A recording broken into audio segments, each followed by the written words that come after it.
പൊതുവേ കേരളത്തിലുടനീളമുള്ള സൂചന UDF അനുകൂലമായിട്ടാണ് കാണുന്നത്. ഇനിയും കുറേ റൗണ്ട് വോട്ട് എണ്ണാനുണ്ട്. പക്ഷേ ഇവിടുത്തെ സൂചന കാണുമ്പോൾ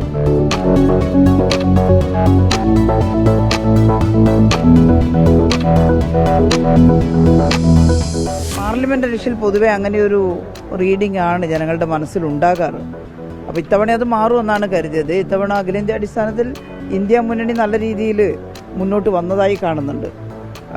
അതും ഏറിയും കുറഞ്ഞും വരുന്നുണ്ട്. പക്ഷേ നരേന്ദ്രമോദി പോലും പിന്നിലായിട്ടുള്ള സ്ഥിതിയാണ് വോട്ടെണ്ണുന്ന സമയത്ത് കണ്ടത്. എനിക്ക് തോന്നുന്നു കേരളത്തിലെ ജനങ്ങൾ BJPക്ക് ബദലായിട്ട് അവിടെ കോൺഗ്രസിനെ കാണുന്നു എന്നുള്ളത് തന്നെയാണ് പാർലമെൻറ്റ് ഇലക്ഷനിൽ സാധാരണ ഉണ്ടാകാറ്. ഇത്തവണയും ആ ട്രെൻഡ് തന്നെയാണല്ലോ നമ്മൾ കണ്ടത്. ഈ പൊതു ട്രെൻഡിൻ്റെ ഭാഗമായിട്ട് തന്നെയാണ് കാണുന്നത്. ഒന്ന്